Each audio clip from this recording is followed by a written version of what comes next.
Good evening student, কেমন আছো তোমরা সবাই? সবাই ভালো? আরে সিনিয়র ভাই, আসসালামু আলাইকুম। কেমন আছেন আপনি? আমি তো ভাবতেই পারি না যে আপনি এখানে আছেন। আমি ভাবছি আপনি লজ্জা পেয়ে রিটেক টিটেক নিয়ে গ্রাজুয়েশন কমপ্লিট করে ভার্সিটি ছেড়ে দিচ্ছেন, কিন্তু আপনি তো তা যাবেন না, কারণ আপনি তো বেহায়া। তোমাদের সাথে পরিচয় করে দিই, তোমাদের সবার সিনিয়র, তোমাদের কি মনে হয় আমারও সিনিয়র হবে, কে কে দেখতে জানি না। তো তোমাদের সিনিয়র ভাই হচ্ছে আরমান ভাই। ওনার সাথে যারা ছিলেন তারা গ্রাজুয়েশন কমপ্লিট করে মাস্টার্স শেষ করে বিয়ে শাদী করে বাচ্চা কাচ্চা নিয়ে সেটেল। জুনিয়ররা তার সিনিয়র হয়ে যাচ্ছে, কিন্তু আমাদের ভাই কিন্তু আমাদেরকে ছেড়ে যাচ্ছে না। কেন? ভালোবাসা। সে যে আমাদের প্রতি ভালোবাসা দেখিয়েছে, আমরা কি পিছিয়ে থাকবো? আমরাও পিছিয়ে থাকবো না, আমরাও তার ভালোবাসার প্রতিদান দিব। কিভাবে দিব? আমি হেড অফ ডিপার্টমেন্টের সাথে কথা বলবো, আমরা নতুন একটা ডিপার্টমেন্টের ব্যবস্থা করবো। সেই ডিপার্টমেন্টের বিষয়বস্তু কি হবে? যে বিষয়ে আমাদের আরমান সাহেব পারদর্শী, যে সে কিসের উপরে পারদর্শী, সেটা হচ্ছে গ্যাঞ্জাম, মারামারি, বদমাশি। এইটার আয়োজন করতে পারি, তাহলে আমি নির্ঘাত যে সে পাস করবে। কি হয়েছে, তোরা হাসতেছিস কেন? কিছু না, ফাজলামোর না একটা লিমিট থাকে, ঠিক আছে?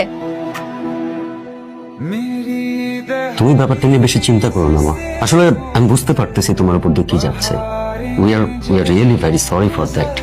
আসলে এমন একটা ব্যাপার ঘটে গেল, তুমি নির্ভয়ে বলতে পারো মা। তোমার কি কাউকে সন্দেহ হয়? তুমি বলো আমাকে, আমি কঠিন শাস্তি দেবো। তুমি নির্ভয়ে বলো। আরমান, তোমার ঘরে মা বোন নেই, তুমি কি করে পারলে এরকম একটা কাজ করতে?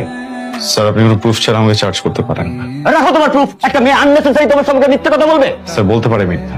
আই ডোন্ট নো, আমি এতটুকু জানি আমি মিথ্যা বলছি। একটা থাপ্পড় দিয়ে তোমার সব কটা দাঁত ফেলে দিতে ইচ্ছে করছে। কাউন্টার, শুধু আমার কাছে পর্যাপ্ত প্রমাণ নেই, তোমাকে আমি দেখে নিতাম। তবে তুমি ভেবে নিও না যে তোমাকে আমি ছাড় দিয়ে দিচ্ছি। আজ থেকে তুমি দেখবে তোমার জীবনটার প্রতি মুহূর্ত আমি কেমন কষ্টকর করে তুলছি। You are suspended for next 1 month. Arman, problem কি? শুরু থেকে পিছিয়ে লেগে গেছো আমার। আজকে যেটা করছো এটার জন্য কখনো মাফ করবো না। খুব সাবধানে থেকো, যে কোনো সময় উল্টা পাল্টা যে কোনো কিছু হয়ে যাবে। ও তোমাকে কি বলে গেল? বসে উল্টাপাল্টা কিছু করবে। ভাবছিস কেন? এইভাবে ভেঙে পড়ে চলে?